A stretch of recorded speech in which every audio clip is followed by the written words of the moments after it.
ارشاد ہوتا ہے کہ ان العزت للہ ولرسولہ وللمؤمنین،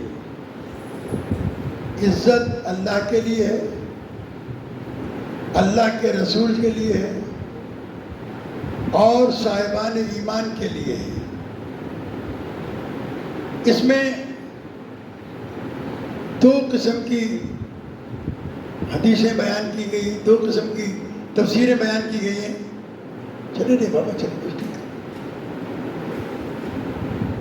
دو قسم کی روایات بیان کی گئی ہیں۔ ایک تو یہ کہ مومنین سے مراد اہل بیت علیہ الصلوۃ والسلام کے ائمہ ہیں، اس کے بعد دوسرے درجے میں ان پر ایمان لانے والے، ان سے محبت کرنے والے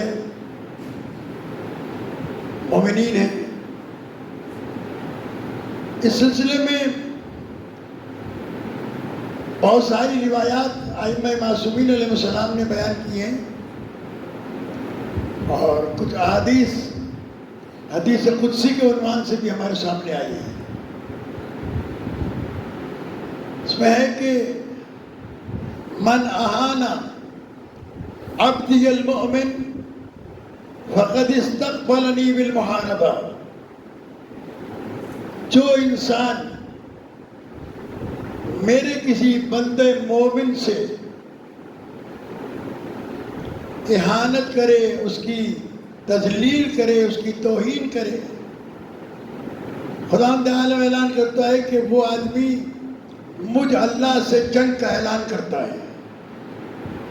خدا کے نزدیک مومن بندے کی بڑی اہمیت ہے، مومن کی بڑی حیثیت ہے۔ اس کے بعد قرآن مجید کی آیات کے علاوہ ہمارے سامنے یہ حدیث ہیں۔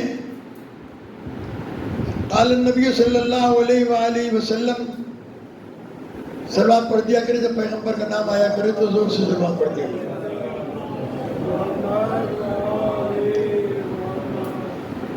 یہ حدیث قدسی ہے، قال اللہ عز و جل من استغل عبدی المؤمن فقد بارزنی بالمحاربہ، جس نے بھی میرے کسی بندے مومن کی توہین کی، ذلیل کیا اسے، تو وہ ایسا ہے کہ جس نے مجھ سے جنگ کا اعلان کیا ہو، مجھے اللہ کے ساتھ جنگ کا اعلان کیا ہو۔ لہذا یہ جو حدیثیں میں نے آپ کے سامنے دو بیان کی ہیں، اس کی روشنی میں ایک چیز کو ہمیں سمجھنا ہے کہ ہم خواہ مخواہ میں بھی کسی مومن کو ذلیل کرنے کے لیے اس کے پس پشت اس کی برائیاں کرتے ہیں جو اس میں نہیں پائی جاتی، یا اگر پائی بھی جاتی ہیں تو دنیا کے سامنے مشہور نہیں ہے، ہم اسے ذلیل کرنے کے لیے وہ برائیاں لوگوں کے سامنے بیان کرتے ہیں۔ یہ ایک بہت بڑا گناہ ہے۔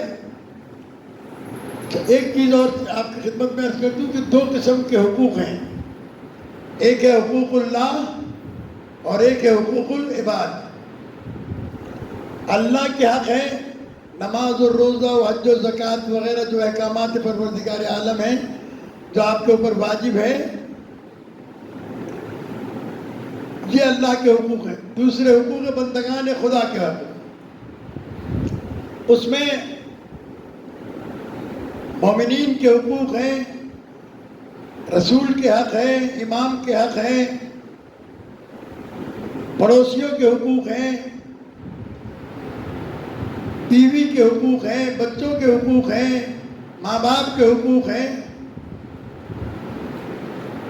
ان تمام حقوق کی پابندی اور ان کو بجا لانا فرض ہے۔ اگر انسان یہ سوچ لے کہ میں نمازیں پڑھتا ہوں، میں روزے رکھتا ہوں، میں حج کرتا ہوں، میں خیرات کرتا ہوں، اور وہ بندگان خدا کے حقوق کو پامال کرے، مثلا گھر والوں کے ساتھ اچھا سلوک نہیں کرتا. پیغمبر اکرم صلی اللہ علیہ وآلہ وسلم کے ایک صحابی ہیں سعد ابن معاذ، ان کا انتقال پیغمبر اکرم صلی اللہ علیہ وآلہ وسلم کی زندگی پہ ہو گیا تھا.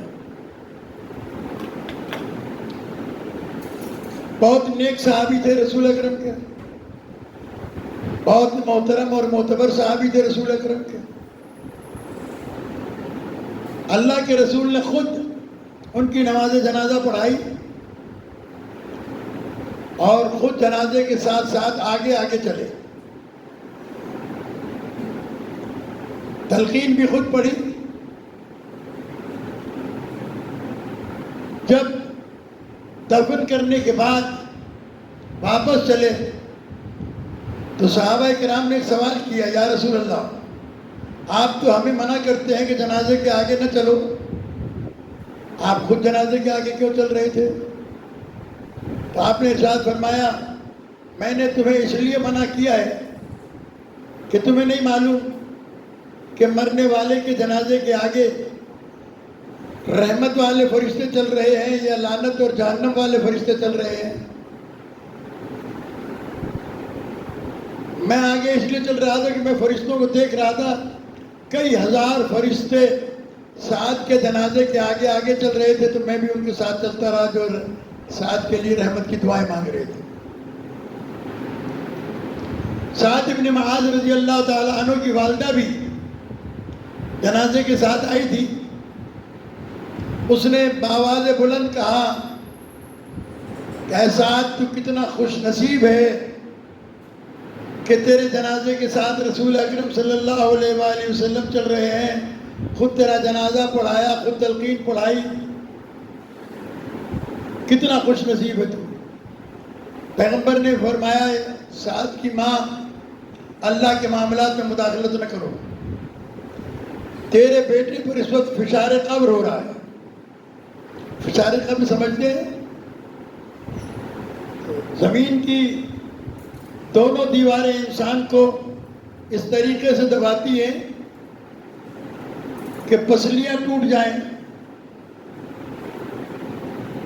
سعد کی ماں نے بڑے تعجب سے پوچھا اللہ کے رسول جس کا جنازہ آپ نے پڑھا ہو، جس کو قبر میں آپ نے اپنے ہاتھوں سے اتروایا ہو، جس کے جنازے کے ساتھ آپ آگے چلے ہوں، کیا اس پر بھی فشار قبر ہو سکتا ہے؟ توجہ کے ساتھ سنیے گا یہ بات. اللہ کے رسول نے فرمایا کہ میں نے جو کچھ بھی پڑھا، جو کچھ بھی کیا، اس کے گناہوں کی مغفرت کے لیے، معذرت کے لیے، لیکن چونکہ سعد اپنی بیوی کو مارتا تھا، اس سے بد زبانی کیا کرتا تھا اور اس نے اسے معاف نہیں کیا ہے. جب تک وہ معاف نہیں کرے گی اس کا یہ عذاب ٹل نہیں سکتا ہے. مطلب کیا؟ اللہ اپنے حقوق تو معاف کرے گا، حقوق العباد نہیں. مثلا میں اپنی مثال دیتا ہوں کہ کسی سے 100 روپے لے کے کھا جاؤں اور پھر میں حج بھی کروں اور زکوٰۃ بھی دوں اور نمازیں بھی پڑھوں اور نیکی کے کام بھی کروں، لیکن وہ قرضہ نہیں اتاروں، تو یہ ممکن نہیں ہے کہ میری بخشش ہو جائے اس حوالے سے. وہ 100 روپے جب تک ادا نہیں ہوں گے اس وقت تک اس کا عذاب میری قبر میں مجھ پر ہوتا رہے گا. ہمارے یہاں یہ مسائل نہ بیان کیے جاتے ہیں نہ سنے جاتے ہیں، اور لاپرواہی ہمارے یہاں بہت زیادہ ہوتی ہے. جب مریں گے تو دیکھا جائے گا، جب قیامت آئے گی تو دیکھا جائے گا، جب قبر آئے گی، اتنی آسانی سے کہہ دیتے ہیں کہ جیسے سارے معاملات ہمارے اختیار میں ہوں. عزیزان گرامی، حقوق العباد، بندگان خدا کے حقوق کی حیثیت اتنی ہے کہ مولا متقیان علی بن ابی طالب علیہ الصلوۃ والسلام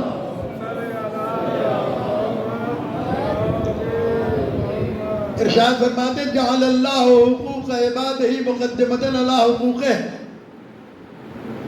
اللہ نے اپنے حقوق کے آگے مقدمۃ الحقوق بندگان خدا کے حقوق کو رکھا ہے۔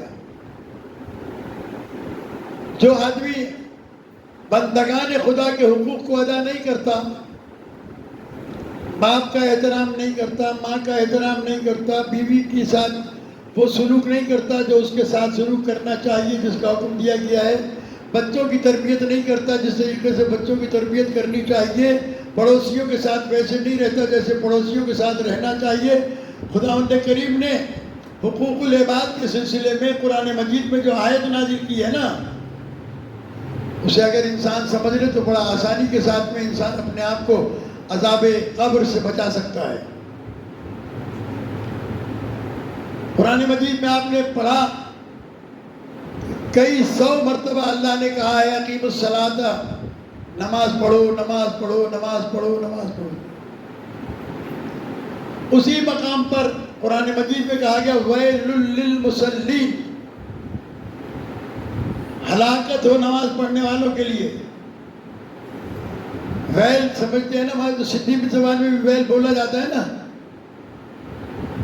ویل تھی یعنی مصیبت آ گئی ہے، تکلیف آ گئی ہے، آفت، تباہی، بربادی۔ قرآن کہتا ہے نماز پڑھنے والوں کے لیے مصیبت ہو، ویل ہو۔ ویل للمصلین الذین هم عن صلاتهم ساہون، وہ لوگ جو نماز تو پڑھتے ہیں لیکن نماز سے غافل ہیں۔ اس کے بعد دوسرا جملہ ہے الذین هم یراؤون، یہ نماز تو پڑھتے ہیں لیکن لوگوں کو دکھانے کے لیے پڑھتے ہیں۔ اور تیسرا جو جملہ ہے وہ خطرناک ترین جملہ ہے، وہ یراؤون وَيَمْنَعُونَ الْمَاعُونَ، پڑوس میں اگر کوئی غریب رہتا ہے اور وہ اپنے مہمانوں کے لیے صحیح برتن گھر میں نہیں رکھتا غربت کی وجہ سے، اور وہ میرے دروازے پر آ جائے کہ مجھے مولانا 4 پلیٹیں چاہیے، 2 گلاس چاہیے، مثلا میرے گھر مہمان آ گئے ہیں، میں چاہتا ہوں کہ ان کی عزت کے ساتھ میں تواضع کروں اور میں اسے دھتکار کر بھیج دوں کہ میں نے تمہارے لیے برتن خرید کے رکھے ہیں کیا، جاؤ اپنے خریدو۔ قرآن کہتا ہے یہ آدمی جو پڑوسی کو ضرورت کے وقت برتن دینے کو منع کرتا ہے، اس کی نماز اس کے لیے لعنت ہے، اس کے لیے عذاب ہے۔ بات کی اہمیت کو اندازہ کیجیے گا، ہم بڑی آسانی کے ساتھ کسی کی بھی توہین و تذلیل کرتے ہیں، جھوٹ بولتے ہیں، ہمارے معاشرے میں غیبت عام ہو گئی ہے۔ عزیزان گرامی، یہ تو کہا گیا نا کہ ہم عن صلاتہم ساہون، یہ بھی حقوق العباد میں ہے۔ نماز تو پڑھتا ہے لیکن ولایت علی ابن ابی طالب علیہ السلام سے غافل ہے، کیونکہ علی علیہ السلام کا حق اللہ نے بندگان خدا پر یہ رکھا ہے کہ ان کی ولایت کو مانا جائے اور اس کے آگے سر تسلیم خم کیا جائے۔ برادران عزیز، یہ حقوق العباد امام سجاد علیہ السلام نے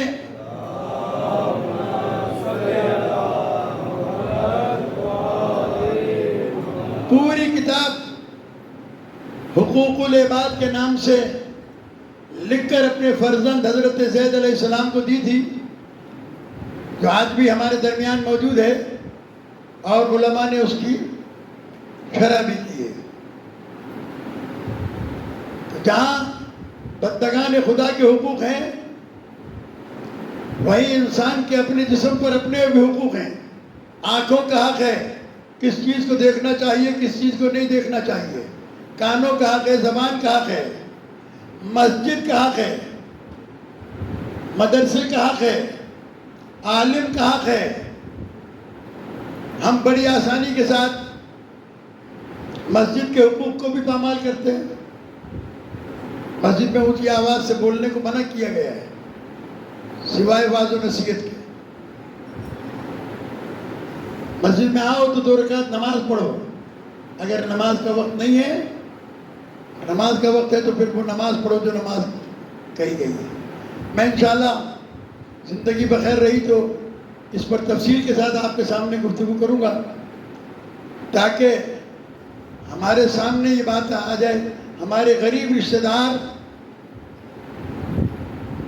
غریب عزیز جو اپنی ضروریات زندگی کو اپنی ملازمت اور کاروبار کے باوجود بھی پورا نہیں کر سکتے ہیں،